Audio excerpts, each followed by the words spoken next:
Life is not what you think it is. Everything we know about biology might be wrong. But what if the universe is teeming with life that looks nothing like us? What if intelligence itself could exist in ways we can't even comprehend?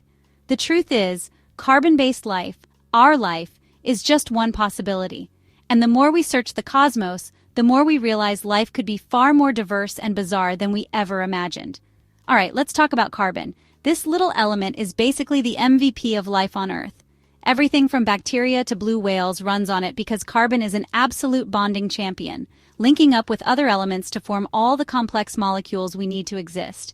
And it's everywhere, born in dying stars and scattered across the universe like cosmic confetti. But here's the million-dollar question.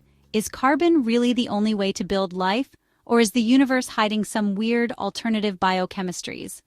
Enter silicon, carbon's chemical cousin.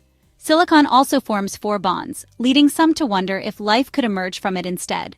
Science fiction has given us rock monsters and sentient computers, but in reality, silicon's chemistry isn't as flexible.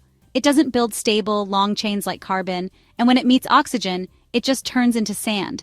Not exactly ideal for a thriving alien ecosystem. But silicon isn't our only contender. Some scientists speculate that boron, nitrogen, or phosphorus could support life in the right conditions. And what if life doesn't even need water?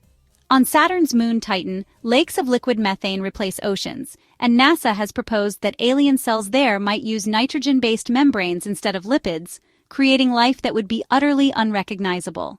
So far, though, every life form we've found, no matter how extreme its environment, acid lakes, radioactive wastelands, boiling hydrothermal vents, still runs on carbon. In 2010, researchers thought they found a microbe that swapped phosphorus for arsenic in its DNA, which would have been huge. But turns out, nope, carbon is still king. And that brings us to a big problem. If we don't even know what non-carbon life looks like, how do we find it?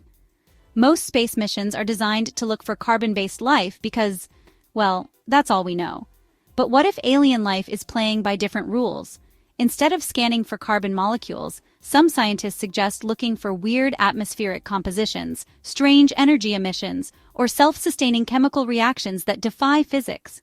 Missions like the James Webb Space Telescope and upcoming explorations of Europa and Enceladus might give us some clues. And then there's the wildest idea. What if intelligence itself isn't bound to carbon? Could there be conscious entities made of plasma in gas giants or self-replicating magnetic fields floating through deep space? If we ever do find life that doesn't rely on carbon, it would be one of the biggest discoveries in history, proving that biology isn't some rare cosmic accident but an inevitable outcome of planetary evolution. It would change how we define life, intelligence, maybe even consciousness itself. And honestly, it would make the universe feel a lot less lonely. I'll leave you to discuss in the comments. What do you think alien life could look like? Would we even recognize it if we saw it? Don't forget to subscribe if you haven't already. Take care of yourselves, take care of your loved ones, and I'll catch you soon in another video.